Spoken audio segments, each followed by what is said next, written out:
구약성경 110페이지입니다.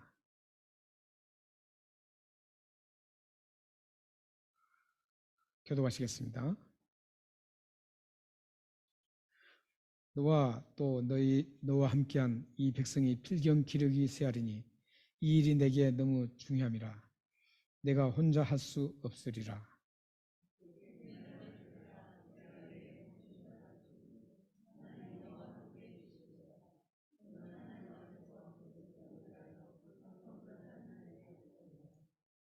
그들에게 윤리와 법도를 가르쳐서 마땅히 갈 길과 할 일을 그들에게 보이고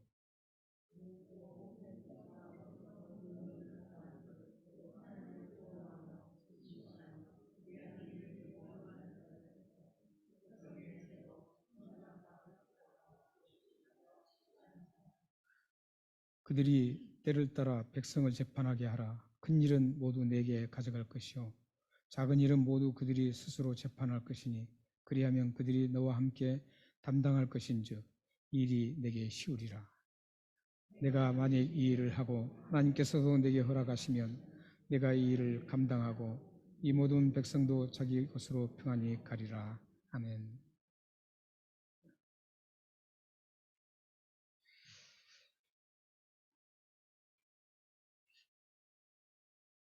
제가 한국에서 제일 처음에 호주 왔을 때 느꼈던 감정, 가장 큰 감정 중에 하나가 답답함이었습니다. 왜냐하면 일 처리를 하러 은행에 가든지 뭐 RTA라도 가면 은행 직원이라든지 직원들이 일 처리할 생각을 않고 옆에 사람과 대화하면서 웃고 막 그럽니다. 이 적응이 안 되는 거예요. 굉장히 답답하더라고요. 아마 여러분들도 다 겪었을 겁니다. 처음에는. 그런 모습을 보면 아주 속이 터지고 마음이 부글부글 막 끓어오릅니다. 이런 경험을 계속 하다 보니까 지금은 이제 은행 직원이 뭐 말을 하든지 뭘 해도 지금은 전혀 이제 노 프로그램입니다. 뭐 어떻게 하든지 너희들 뭐 그렇게 해라 하고 기다립니다. 지금은 우리 고국이 어떤지 모르겠습니다. 좀 사회가 많이 바뀌기 때문에. 근데 예전에 우리 고국 같으면 만약에 호주처럼 은행 직원이 일 처리하지 않고 많은 사람들이 줄을 서 있는데 일 처리하지 않고 여기 뭘 해가지고 뭐 묻었습니다. 지금. 일 처리하지 않고 옆에 사람과 얘기를 하면서 노닥거리고 있으면 한국에서는 그때 지금은 모르겠어요. 제가 있을 당시, 그러니까 30년 전이죠. 있을 당시에는 만약에 그랬으면 큰일 나죠. 난리 납니다.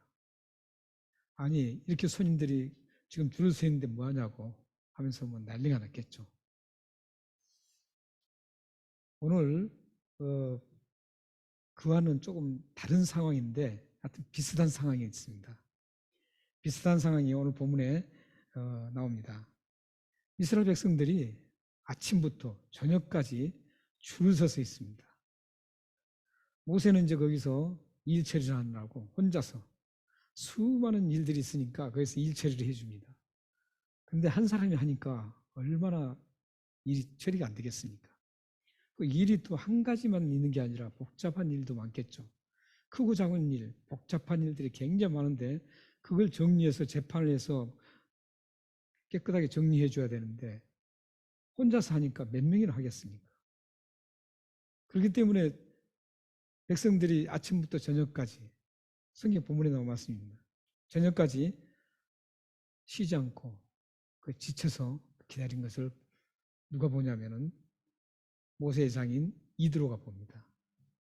이드로가 그 장면을 목격하고 나서 이제 모세에게 어떤 조언을 하는 겁니다. 사실 이스라엘 백성들의 그 상황을 보면 굉장히 많은 일들이 일어났을 겁니다. 왜냐하면 지금 애굽에서 200만 명이라는 그 인구가 사람이 광야에서 지금 생활하는 겁니다. 텐트를 치고 얼마나 부족함이 많고 불편함이 많겠습니까?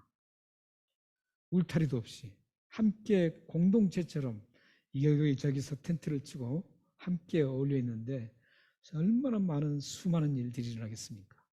아마도 이스라엘 백성들은 굉장히 예민해 있었을 겁니다. 왜냐하면 물도 부족하죠. 화장실 문제도 만만치 않죠. 여러 가지 불편한 것들이 많기 때문에 굉장히 예민해진 상태였을 겁니다. 그래서 좀도둑도 많았을 거고 상당히 많았을 겁니다. 이런 일들을 이제 굉장히 많은 사건들이 일어나기 때문에 다툼과 분쟁과 이런 물들이 굉장히 많이 일어났기 때문에 이런 일을 처리해야 되는데 모세 혼자서 처리를 하는 겁니다. 그래서 지금 이 이드로, 모세의 장인 이드로가 모세에게 지금 조언을 하는 겁니다. 그 조언이 어떤 조언을 하는가 우리 함께 18절 말씀을 함께 읽겠습니다. 자, 함께 읽겠습니다. 18절. 이드로가 조언하는, 모세에게 조언하는 말씀입니다. 자, 시작. 너와 또 너가 함께한 이 백성이 필경 기르기 쇠하리니 이 일이 내게 너무 중함이라 내가 한 주 접수리라. 모세 혼자 이제 할 수 없다라는 거죠. 근데 여기 보면 필경 기르기 쇠하리라. 이 말씀은 어떤 말씀이냐면 나뭇잎이 나무가 물을 흡수를 못해서 물이 전혀 지금 닿지 않습니다. 가물어서. 그래서 나무에 물이 지금 없기 때문에 나무잎이 시들시들해 가죠. 만약에 이런 상황이 계속되면 어떻게 되겠습니까? 그 나무는 결국은 말라 죽고 맙니다. 여기 지금 기력이 세한다 말은 그 말입니다. 그렇기 때문에 이 모세와 백성들이 이대로 가다가는 계속적으로 나뭇잎이 점점 시들어서 걷잡을 수 없는 상태에 가면 회복 불가능이 되는데 그런 회복 불가능이 되면 이들이 목적하고 가는 하나님이 약속한 땅 가나안을 갈 수가 없습니다. 그래서 지금 이 이드로는 그 모습을 보면서 자칫하면 이대로 하다가는 뭐 가지도 못하고 그대로 주저앉아서 죽고 말 거라는 것을 지금 얘기를 하고 있습니다. 모세에게 지금 이런 조언을 하는 겁니다. 그런데 이제 이 말 속에서 이 이드로의 말 속에서 우리는 이 공동체가 어떻게 섬기는 것을 어떻게 섬겨야 할 것인가를 우리가 지금 느껴볼 수 있습니다. 이제 모세 혼자 산다는 것은 모세가 얼마나 대단한 사람입니까? 그러나 사람입니다. 그렇기 때문에 혼자 감당할 수가 없습니다. 하나님이 아무리 도와줘도 사람이 할 수 있는 것은 한계가 있습니다. 하나님이 극적인 이적을 베풀어서 예를 들어서 홍해 바다를 가르고 10가지 재앙을 내리는 것은 뭐 자연스럽게 하나님께서 하신 일이지만 사람이 직접 해야 될 것들 많습니다. 하나님은 모든 걸 다 하나님께서 이적을 베푸는 게 아닙니다. 사람이 해야 될 것은 반드시 사람이 하게 만듭니다. 예를 들어서 이 호주 정부에 어떤 조직체가 있지 않습니까? 가버먼트가 있는데 가버먼트에 일하는 모든 것들을 다 하지 않고 하나님이 다 할 수 있습니다. 그러나 하나님은 그런 방법을 취하지 않습니다. 오늘 이 모세 혼자서 그 일을 한다는 것은 무리입니다. 아무리 뛰어난 모세라고 해도 그것은 되지 않는 일입니다. 여기서 우리는 우리 공동체들, 교회와 이스라엘 공동체를 통해서 공동체의 섬김을 어떻게 섬겨야 되는지를 우리는 알아볼 수가 있습니다. 성경에는 공동체를 섬길 때 세 가지 기준을 제시하고 있습니다. 세 가지 기준을 제시하는데 맨 처음 로마서 12장 4절에서부터 8절 말씀입니다. 우리 한번 읽어보겠습니다. 자, 시작. 우리가 한 몸에 많은 지체를 가졌으나 모든 지체가 같은 기능을 가진 것이 아니니 이와 같이 우리 많은 사람이 그리스도 안에서 한 몸이 되어 서로 지체가 되었느니라. 우리에게 주신 은혜로 받은 은사가 각각 다르니 혹 예언이면 믿음의 분수대로 혹 섬기는 일이면 섬기는 일로 혹 가르치는 자면 가르치는 일로 앞접을 때 혹 위로하는 자면 혹 이루하는 자면 이루하는 일로, 구제하는 자는 성실함으로, 다스리는 자는 부지런함으로, 긍휼을 베푸는 자는 즐거움으로 할 것이라. 맨 앞으로 한 몸에 많은 지체가 있습니다. 거기서 강조하는 것은 한 몸이라는 겁니다. 우리가 공동체를 섬기는 것은 한 몸을 섬기는 겁니다. 우리가 비록 따로따로 은사는 다 각자 다르고 따로따로 가지고 있지만 구조적으로 보면 다 같이 한 몸에 붙어 있는 겁니다. 그래서 고린도전서 12장이라든지 로마서 12장에 보면 우리 이 구조를 몸을 비유합니다. 지체로. 그래서 손발이 있고 손가락이 있고 눈과 코, 입이 있고 귀가 있고 이런 모든 것들이 다 갖춰져 있습니다. 보이지 않는 곳에는 또 장이 있고 위장이 있고 하트가 있고 이렇게 다 있습니다. 이렇게 각자 몸에는 이런 각자 기능을 가진 모든 지체들이 따로따로 있지만 이걸 한 몸이라고 합니다. 그런 것처럼 우리 그리스도 안에 있는 사람들, 이스라엘 백성들도 마찬가지입니다. 이스라엘의 공동체도 그들은 한 몸으로 취급받았습니다. 그런데 그 한 몸이 예수 그리스도의 십자가 죽으심으로 이게 구원받은 사람들의 한 교회를 이루는 걸로 이제 시작됩니다. 그래서 예수 그리스도는 머리 되시고 우리는 그의 지체라고 말씀합니다. 이 한 몸이라는 겁니다. 한 몸의 원리라는 것을 기억하고 섬겨야 된다는 겁니다. 그러면은 옆에 있는 지체가 조금 상처를 입으면 어떻게든 그 상처를 싸매주려고 합니다. 같은 몸이기 때문에. 예를 든다면 손가락을 다쳤는데 그냥 방치해둘 사람 아무도 없습니다. 어떻게든 이 다친 손가락을 빨리 회복시키기 위해서 약을 바르고 병원을 가고 이렇게 약을 먹고 이렇게 합니다. 그런 것처럼 한 몸에 붙어 있으면 옆에 있는 지체들이 힘든 상황이 있으면 그 힘든 것을 그냥 내버려 두고 보고 있는 게 아닙니다. 너는 힘들지. 그래, 힘들겠다. 이렇게 끝나는 게 아닙니다. 그 힘든 지체를 위해서 기도하고 그 힘든 지체를 어떻게든 도울 생각을 하는 게 이 한 몸이라는 개념입니다. 그래서 우리가 교회를 섬길 때 이 한 몸이라는 원리를 잘 기억하시면서 섬겨야 됩니다. 이렇게 섬길 때 하나님께서는 그 섬기는 자들을 가만두지 않습니다. 그렇게 섬기는 귀한 지체들에게 더 섬길 수 있는 폭을 넓혀줍니다. 예를 들어서 재물을 더 많이 줘서 더 섬길 수 있도록 해주십니다. 이렇게 하나님께서는 늘려가시는 겁니다. 이게 공동체를 섬기는 지체의식입니다. 한 사람이 할 수가 없습니다. 그 다음에 갈라디아서 6장 2절 말씀을 한번 읽겠습니다. 시작. 너희가 짐을 서로 지라. 그리하면 그리스도의 법을 성취하리라. 서로 돕고 서로 후원하는 원리입니다. 우리 공동체는 서로 도와야 됩니다. 그리고 후원해 줘야 됩니다. 이 공동체 내에서 잘못된 공동체는 특징이 있습니다.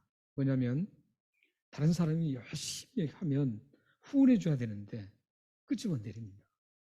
이 잘못된 공동체입니다. 왜 내가 좀 나서서 내가 좀 드러나고 내가 해야 되는데 왜 당신이 하느냐? 이런 식이죠. 이것은 그리스도 안에서 한 공동체를 모르기 때문입니다. 그래서 어떤 분이 열심히 하면 그 일을 열심히 후원해 줘야 됩니다. 후원해서 더욱더 빛나게 해줘야 됩니다. 그러면 후원해 줘서 빛나게 하면 그 사람만 빛난 게 아닙니다. 후원하는 사람도 빛나게 됩니다. 이게 한 몸이 있기 때문에 그렇습니다. 예를 들어서 팔이 강해졌어요. 강해지면 이 팔만 강해지나요? 이 몸 내가 강해지는 겁니다. 저가 강해지는 겁니다.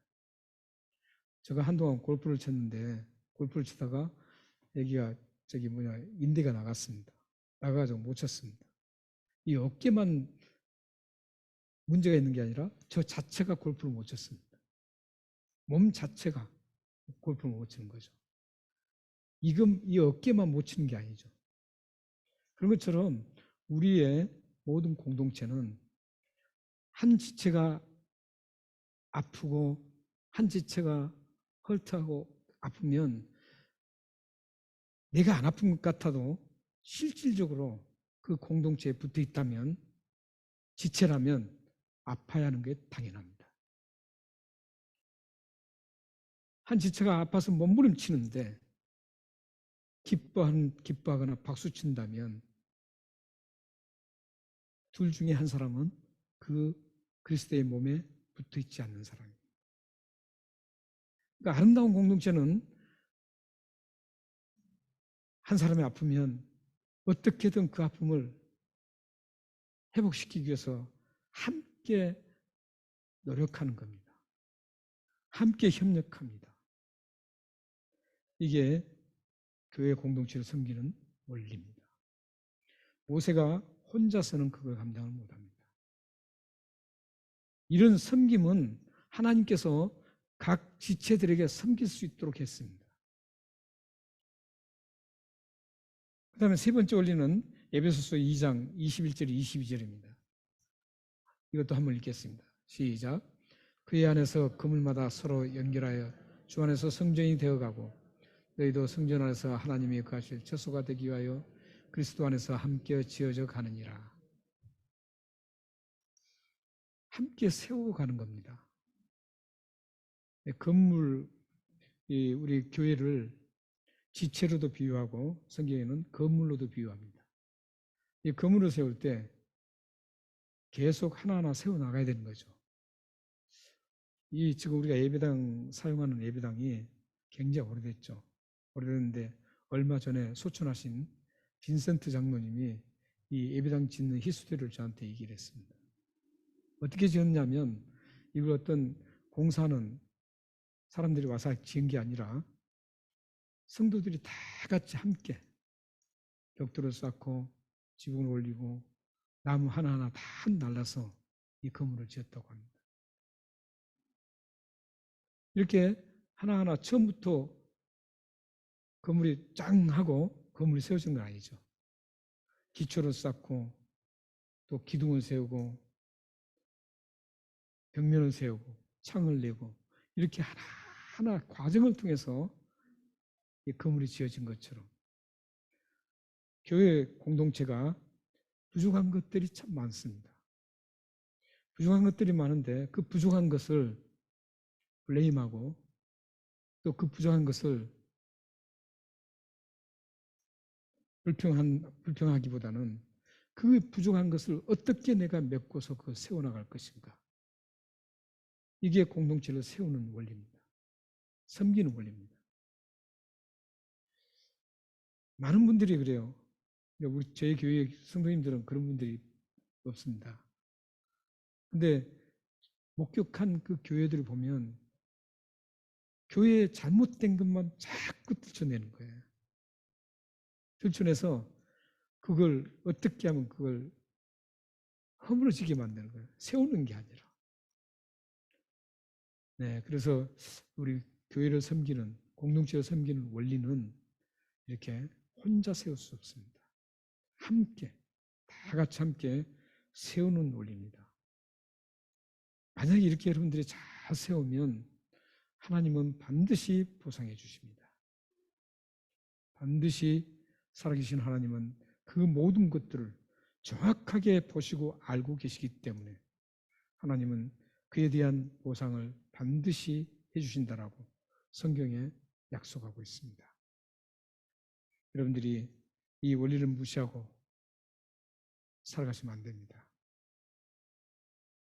이 원리를 무시하고 교회 사이즈만 크게 하려고 했던 그런 시드니 교회 사이즈가 좀 괜찮아요. 그 교회가 사이즈가 괜찮은데도 불구하고 인간의 과욕으로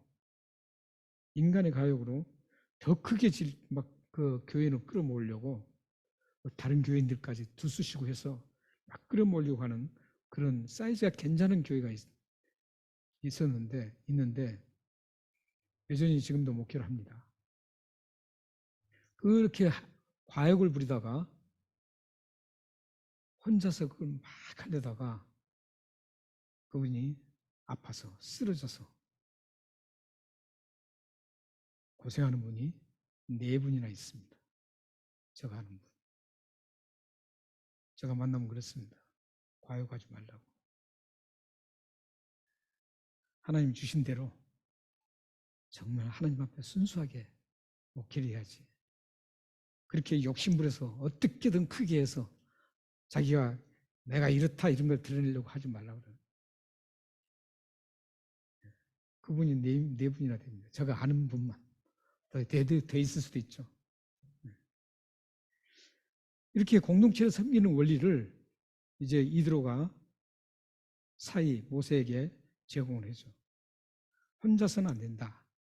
이 원리를 제공했습니다.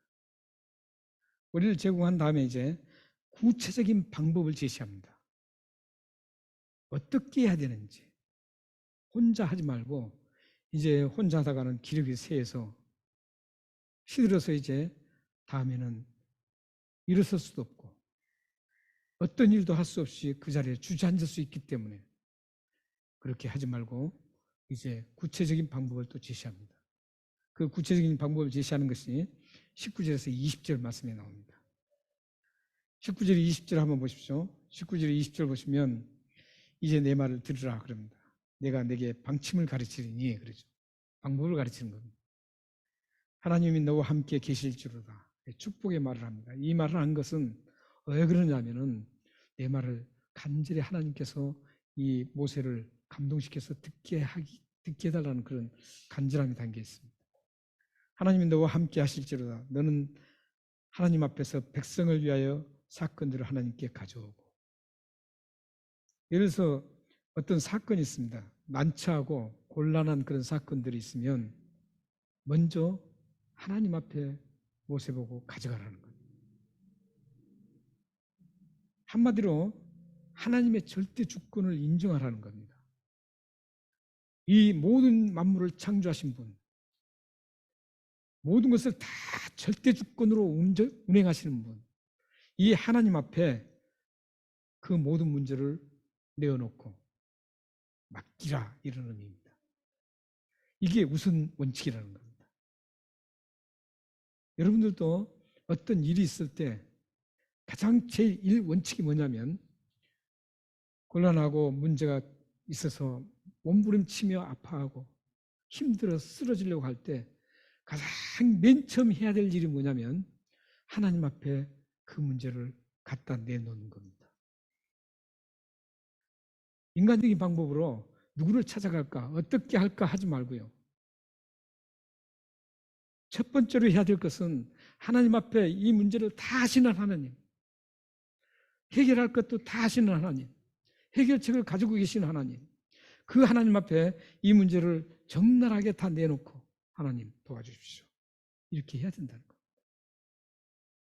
그러면 하나님께서 어떻게 하겠어요? 그 아름다운 신앙을 보시고 가만히 있겠습니까? 그렇지 않습니다. 하나님 그러신 분 아닙니다. 그 하나님을 의지하는, 하나님을 인정하는 그 분을 하나님께서는 반드시 어떤 방법으로든지 처리해 주십니다. 믿으십니까? 그리고 나서 20절에 또 제시를 또 하죠. 20절에 보시면 모세에게 윤리와 법들을 가르쳐 마땅히 갈 길과 할 일을 그들에게 보이라고 합니다. 백성들에게 먼저 하나님의 윤리와 법도를 가르치라는 겁니다. 사실은 이때는 십계명이 있지 않을 때입니다. 성문화되지 않았을 때입니다. 이제 여기서 쭉 이스라엘 백성들이 출애굽을 더 진전해서 시내산에 머물러서 시내산에 올라가서 그때부터 성문화된 문서로 된 공식적인 하나님의 율법을 주시고, 예를 들어서 대표적으로 10계명이죠. 그리고 수많은 그 계명들을 공식적으로 문서화시켜서 주십니다. 그런데 이때는 지금 시내산에 도착하지 않을 때입니다. 그렇기 때문에 공식적인 윤리와 법도가 없습니다. 이 여기에서는 하나님께서 모세를 통해서 계속적으로 법도와 율례를 계속적으로 말씀해 주셨습니다. 그 율례와 법도를 백성들에게 정확하게 가르쳐라는 것. 가르쳐 주면 그들이 따를 것이라는 것이죠. 그런데 그 다음에 해야 될 게 뭐죠? 그러니까 하나님 말씀을 따르는 겁니다. 여러분들이 만약에 어떤 문제를 겪었을 때 하나님 앞에 갖다 내려놨어요. 내어놨으면 그 말씀에 의해서 하나님 말씀을 따라야 됩니다. 힘든 문제를 내려놓고 하나님 말씀을 따라야 돼요. 근데 하나님 말씀을 따르려면 어떻게 해야 될까요? 하나님 말씀을 모르고는 따를 수 없습니다. 하나님 말씀이 그 말씀에 대해서 어떻게 제시하는지를 모르는데 어떻게 그걸 따르겠습니까? 사람들이 대부분 하나님 문제가 있으면 갖다 내놓기는 해요. 믿음이 있다고 생각해서. 내놨는데 그 후에 말씀을 따르는 방법을 모르기 때문에 그 문제가 흐지부지 돼버립니다. 응답을 받지 못한 겁니다. 율법을, 하나님 말씀을 그대로 갈 길, 여기 보십시오. 갈 길과 할 일을 그들에게 보인다는 거죠. 말씀을 통해서 보여주는 겁니다. 어디서 하나님이 어떻게 여러분들에게 해결책을 보여줄 수 있겠습니까? 신비적으로 기도하다가요, 그건 잘못될 수가 많습니다. 자기 착각에 머무를 가능성이 너무나 많습니다. 환상 중에요, 하나님은 그런 방법 택하지 않습니다. 그건 신비주의자들입니다. 그건 잘못된 사람들입니다. 하나님 말씀을 통해서 우리에게 제시해 주는 겁니다. 그렇기 때문에 여러분들이 말씀을 부지런히 읽어야 돼요. 근데 여러분들 스스로 읽어서는 이게 이해가 안 돼요. 잘. 쉬운 건 괜찮죠. 근데 어려운 부분들은 여러분들이 이해가 안 돼요. 말씀은 세 등분으로 나눠져 있어요. 맨 꼭대기, 산을 말하면 산이 있는데 맨 꼭대기에 그것은 잘 보이잖아요. 누구든지 볼 수 있어요. 그 다음에 밑에 중간 부분은 또 밑에까지. 그것도 여전히 잘 볼 수 있어요. 그러나 그 산 밑에 있는 뿌리는 볼 수 없습니다. 성경 말씀이 그렇게 되어 있어요. 환하게 비춰지는 누구나 다 이해할 수 있는 것. 정상적인 그 맛은 누구나 보면 딱 이해할 수 있어요. 그 다음에 좀 더 어려운 부분이 있고, 그 다음에 이제 더 어려운 감춰진 것, 그 부분이 있습니다. 그 부분을 알려면 여러분들이 그래서 목사가 필요한 거죠. 목사가 왜 필요하겠습니까? 그 부분을 알려면 여러분들이 성경 말씀을 배워야 돼요. 배우고 부지런히 읽다가 궁금한 거 있으면 질문하고, 이렇게 해서 하나님 말씀을 계속 파고 들어가면 여러분들이 어떤 상황에서 말씀이 이 길로 인도한다는 것을 알게 됩니다. 그러면 그 길로 딱 따르잖아요. 그러면 어느샌가 다 해결돼 있어요. 저는 그런 경험을 참 많이 했습니다. 하나님께서 알아서 다 해주시는 거예요.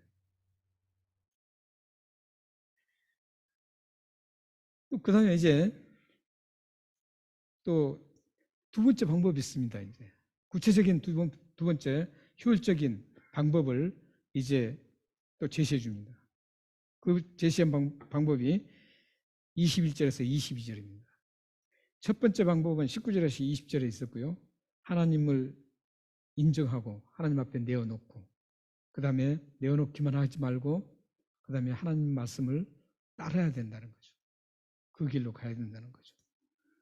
그 다음에 21절과 22절에는 이제 두 번째 방법이 등장합니다.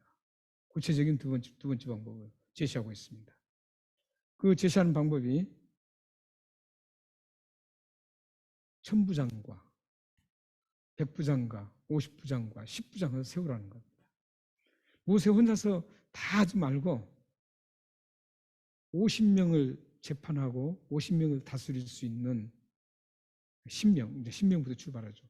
10명을 10명을 다스릴 수 있는 그 사람을 세우라는 거죠. 그리고 그 위에 50명을 다스리고 재판할 수 있는 사람을 또 세우고 50부장. 그 위에 100부장을 세우고 그 위에 1000명을 다스릴 수 있는 그 사람을 세우라는 거죠. 그리고 그 사람들이 모든 것들을 재판하게 만들고 불편한 거 있으면 다 듣고 그것을 해소시키는 이런 체계를 세우라는 겁니다. 한마디로 행정적인 정비를 한 겁니다.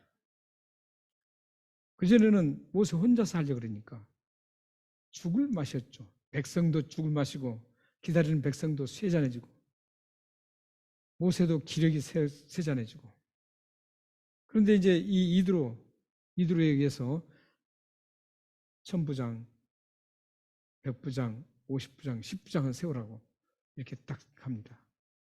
피라미드 형태죠. 그래서 그렇게 세워서 하면 무척 효율적이라는 거죠. 효율적으로. 이런 행정적인 체계는 이스라엘의 분쟁을 해결하고 재판하고 이런 데서 그치지 않았습니다. 이 행정체계가 얼마나 이스라엘 백성들에게 유용하게 사용되는지 민수기 34장 14절에 보면 나옵니다. 저기 보면 모세가 군대 지휘관 곧 싸움에서 돌아온 천부장과 백부장들에게 노하니라. 지금 저기서 잘못해갖고 노하는 거죠. 저걸 보면 이 천부장과 백부장, 십부장들이 사회적인 체계, 행정체계만 이루었던 게 아니라 전쟁 시에 이게 전쟁 체계로 바꿔서 이 사람들이 지휘관이 된 거예요. 저기 보면 이제 그 증거가 되죠. 이렇게 이스라엘 백성들은 이 천부장, 백부장, 50부장, 10부장이 통해서 행정체계가 잘 세워지고 전쟁 때에 유사시에 이들이 딱 체계를 잡아서 싸움터로 나가서 싸우게 됐던 겁니다. 그렇기 때문에 이 체계는 정말 대단하게 좋은 체계입니다. 그런데 이 체계를 가진 리더자들, 천부장, 50부장, 100부장, 50부장, 10부장을 자격 조건, 선택 자격 조건이 나옵니다. 그 자격 조건이 어떤 건지 우리 함께 21절 말씀을 함께 읽겠습니다. 21절입니다. 자, 시작.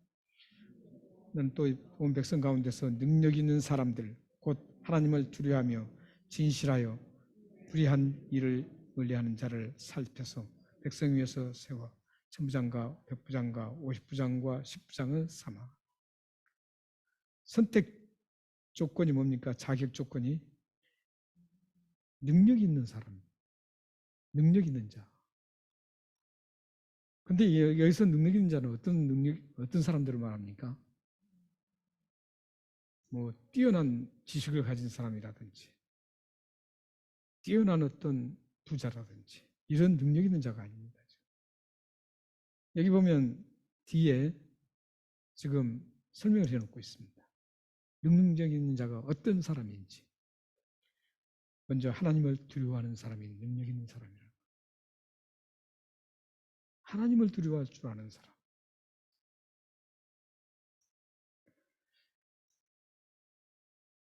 절대 지존자 앞에 몸에 배은 거룩한 습관으로 항상 경건한 마음과 하나님을 공경하며 섬기는 그 사람이 바로 능력 있는 사람이라는 겁니다. 우리는 능력 있는 사람 하면은 뭔가 갖춘 사람을 생각합니다. 그러나 우리 크리스천의 능력 있는 사람은 그런 사람이 능력 있는 사람은 아닙니다. 뭘 잘하는 사람이 능력 있는 사람 아닙니다. 크리스천의 능력 있는 사람은 하나님을 두렵게 여기고 존경하면서 하나님 앞에 하나님의 절대 주권 앞에 무릎 꿇고 경건하게 살아가는 그 사람들을 능력 있는 사람이라고 말씀합니다. 또한 능력 있는 사람이 어떤 사람입니까? 부류에 흔들리지 않고 심지가 단단히 굳건해서 흔들리지 않는 진실한 사람, 불의 앞에 굽히지 않는 사람을 능력 있는 사람이라고 합니다. 그 다음에 또 능력 있는 사람이 어떤 사람입니까? 부당하게 취득한 이득이나 불법적인 재물을 용납하지 않고 증오하는 사람을 능력 있는 사람이라고 합니다. 사실 이런 조건을 가진 사람이 국가의 수장이 되고 국가의 중요한 기관에 수장이 된다면 그 나라는 대단히 좋은 나라가 될 겁니다. 이스라엘 민족들이 이런 사람을 뽑아서 1000부장, 100부장, 50부장, 10부장을 세웠습니다. 그렇기 때문에 그들이 40년 동안 그 척박한 광야 땅을 가면서 끝까지 갈 수 있었습니다. 물론 그들이 얼마나 힘듭니까? 때로는 그들이 불평하고 불만하고 했지만 그래도 그들이 그 척박한 땅에서 40년을 견딜 수 있었던 이유는 이 사람들 때문이었습니다. 모세의 장인의 조언은 모세와 이스라엘 백성에게 탁월한 시스템이었습니다. 그런데 이드로가 말하는 23절 말씀을 보시면 이드로가 얼마나 신앙이 대단한지를 알 수 있습니다. 23절을 함께 읽겠습니다. 시작. 내가 만일 이 일을 하고 하나님께서 내게 허락하시면 내가 이 일을 감당하고 이 모든 백성도 자기 곳으로 평안히 가리라. 아무리 좋은 시스템과 좋은 목적과 좋은 것을 가졌다고 해도 최종적인 승낙은 누구에게 있습니까? 하나님께 있습니다. 인간이 보기에는 이게 굉장히 최선의 것이다, 정말 좋을 것이라고 생각하지만 하나님의 시각이 다를 때가 있습니다. 하나님의 시각과 인간의 시각은 비교할 수도 없습니다. 그렇기 때문에 우리는 우리의 시각으로 보고 판단해서는 안 됩니다. 하나님의 시각으로 어떻게든 하나님의 시각은 어떻게 될 것인가 그걸 봐야 됩니다. 하나님의 시각을 아는 것도 성경 말씀을 알아야 됩니다. 하나님의 시각을 어떻게 알겠습니까? 하나님의 시각을 알려면 이 성경 말씀을 알아야 됩니다. 왜냐하면 이 성경 말씀이 하나님께서 직접 이 저자들에게 감동을 줘서 쓰게 만들었기 때문입니다. 이 세상에는 유일하게 하나님이 인간에게 주신 책은 유일하게 성경밖에 없습니다. 그렇기 때문에 하나님의 심정과 하나님의 시각을 이해하려면 이 말씀을 모르고는 절대로 하나님의 시각을 이해할 수 없습니다. 여러분, 말씀을 사모해야 할 이유가 거기에 있습니다. 말씀 없이는 아무것도 될 수가 없어요. 말씀을 알아야 전도도 제대로 할 수 있고, 말씀을 알아야 기도도 제대로 할 수 있고, 모든 건 다 봉사도 말씀을 알아야 제대로 할 수 있습니다. 말씀을 모르고 봉사하고 기도하고 이런 것들은 다 자기 이주로 하는 거예요. 하나님의 시각에서 하는 게 아닙니다. 자기 시각에서 기도하고 욕심스럽게 달라고 하는 겁니다.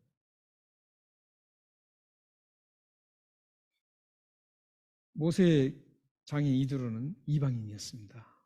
이렇게 신앙이 좋습니다. 자기가 그 좋은 제안을 해놓고도, 조언을 해놓고도 이게 만약에 하나님이 허락하시지 않는다면 이것을 추진하지 말고 하나님이 허락하면 이걸 추진하라는 겁니다. 지금 이 이드로가 얼마나 좋은 신앙을 가지고 있습니까?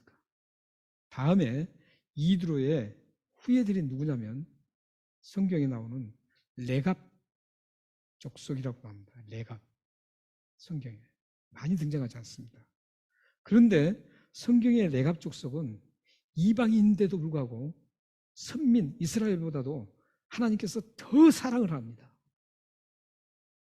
얼마나 하나님께서 이 레갑 족속들을 사랑한지 모릅니다. 또 레갑 족속은 성경이 가르치는 대로 그대로 행하고 갑니다. 또 이 이드로를 조상으로 두고 있는 이 레갑 족속이 그렇게 멋진 후손들이 탄생하는 겁니다. 여러분들이 만약에 이런 이드로처럼 하나님 시각을 바라보면서 살아갔으면 여러분들의 후손 자녀들이 이 레갑 족속처럼 하나님 앞에 인정받으면서 하나님 앞에 영광스럽게 사용될 수가 있습니다. 여러분들의 문제입니다. 여러분들이 이 이드로처럼 어떤 나의 좋은 거 있어도 내가 생각할 때는 이게 최상이라고 생각해도 그거에 하나님의 시각적으로 하나님이 허락하지 않으면 그걸 단호하게 그걸 중단할 수 있어야 됩니다. 사람 보기에는 아무리 좋은 조건과 방법일지라도 하나님의 시각이 어떠냐가 우선입니다. 하나님이 허락하지 않는 거라면 단호하게 버릴 수 있어야 됩니다. 아무리 좋은 방법이고 원리라고 해도 하나님이 허락하지 않는다면 진행을 멈춰야 합니다. 이게 우리 크리스천들의 자세입니다. 자신에게 커다란 유익이 있을지라도 단호하게 포기할 수 있어야 합니다. 여러분들은 어떠합니까? 하나님의 시각을 존중합니까? 아니면 나에게 유익이 된다면 하나님의 시각을 무시해버리고 그냥 keep going 합니까? 우리는 공동체의 유익보다 함께하는 지체의 유익보다 자기의 유익이 된다고 생각하면 거침없이 진행하는 모습들을 쉽게 볼 수 있습니다. 나의 유익을 떠나 하나님의 시각을 존중하고 따르면 여러분들에게 샬롬의 평강이 임합니다. 제가 좋아하는 가스펠 중에 하나가 몇 개가 있는데 그 중에 하나가 사랑은 언제나 오래 참고 그겁니다. 거기 보면은 2절에 이렇게 되어 있습니다. 제가 1절은 안 부르겠습니다. 2절만 하겠습니다.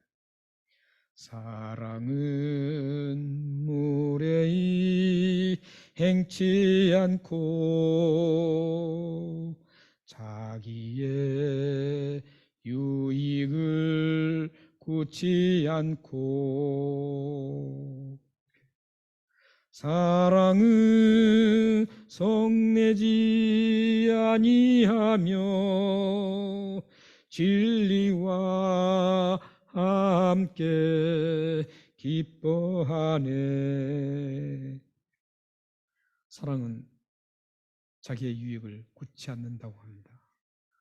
고린도서 13장에 나온 말씀입니다. 자기의 유익만을 추구하는 사람은 하나님께서 좋아하지 않습니다.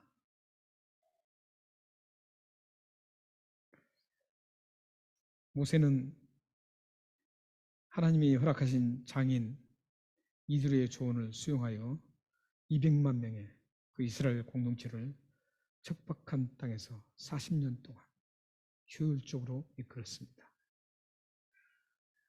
우리는 오늘 장면을 통해서 이드로의 대단한 신앙을 볼 수 있고 또 한편으로는 모세가 얼마나 하나님의 신실한 하나님의 사람인가를 확인하게 됩니다. 역사상 모세처럼 하나님으로부터 대단한 능력을 행했던 사람이 역사상 없습니다. 이 모든 역사를 통해서 모세만큼 하나님 앞에 쓰임받은 사람은 없습니다. 대단한 사람입니다. 이런 모세, 이런 위치, 이런 권자에 있던 모세가 장인의 이드로의 그 조언을 받아들일 가능성은 99% 없습니다. 일반인들 같으면 그렇다는 겁니다. 예를 들면 그렇습니다. 시골 조그만 교회 목회자가 서초동에 엄청난 큰 무슨 목사님에게 가서 목사님 그렇게 목회하시면 안 됩니다. 목사님 목회는 이렇게 하셔야 됩니다. 이렇게 했을 때 그분이 서초동 교회 목사님 들을까요? 듣지 않습니다. 그와 같습니다. 지금 모세는 더 엄청난 겁니다. 들을 가능성이 없습니다. 그런데 모세는 겸허하게 이들의 그 조언을 듣고 그대로 다음에 보면 따라서 그대로 행합니다. 그러므로 인해서 이스라엘 백성들이 광야 생활에 힘들고 어려운 그 광야 생활에서도 견디고 나갈 수 있었습니다. 사랑하는 성도 여러분, 모세가 수용할 수 있었던 유일한 이유가 있습니다. 그것은 자기를 비우고 내려놓았기 때문입니다. 자기의 권자와 자기의 그 엄청난 것을 생각하면 절대 그 수용할 수가 없었습니다. 그러나 모세는 자신을 철저하게 내려놓았습니다. 자신을 철저하게 비웠습니다. 자신을 내려놓고 낮아지면 어떤 일이 일어나는지 마지막으로 시편 149편 4절을 읽고 마치겠습니다. 함께 읽겠습니다. 시작. 여호와께서는 자기 백성을 기뻐하시며 겸손한 자를 구원으로 아름답게 하심이로다. 구원은 우리의 최종적인 목표죠. 구원에 이르기 전에 전 것도 우리가 좀 생각해 봐야 합니다. 겸손한 자, 자기를 낮추고 자기를 비우고 내려놓는 겸손한 자. 겸손한 자에게는 구원으로 아름답게 하심이로다. 구원 이전에도 아름답게 해주신다라는 의미가 함께 내포되어 있습니다. 구원 이전에도 여러분들을 아름다운 모습으로, 여러분 가정을 아름답게, 여러분 자녀를 아름답게, 여러분 삶을 아름답게 하나님께서 만들어 주신다라는 겁니다. 그리고 최종 이루어지는 성취되는 천국 구원까지도 아름답게 마무리를 지어주신다라는 그런 의미입니다. 여러분들이 내려놓지 않으면, 여러분 자신 유익을 위해서 살아가는 것들을 내려놓지 않으면 이런 아름다운 즐거움을 경험할 수 없을 것입니다. 사랑하는 여러분 모든 성도님들이 자신을 내려놓고 내 유익을 다 내려놓고 겸허하게 하나님 앞에 엎드려서 모든 것들을 타인을 위해서, 공동체를 위해서, 공동체의 유익과 우리 지체들의 유익을 위해서 여러분들이 살아가신다면 반드시 여러분 삶과 자녀들과 가정에 아름다운 일들이 일어나실 것입니다. 그렇게 되기를 주님이 축원합니다. 기도하시겠습니다.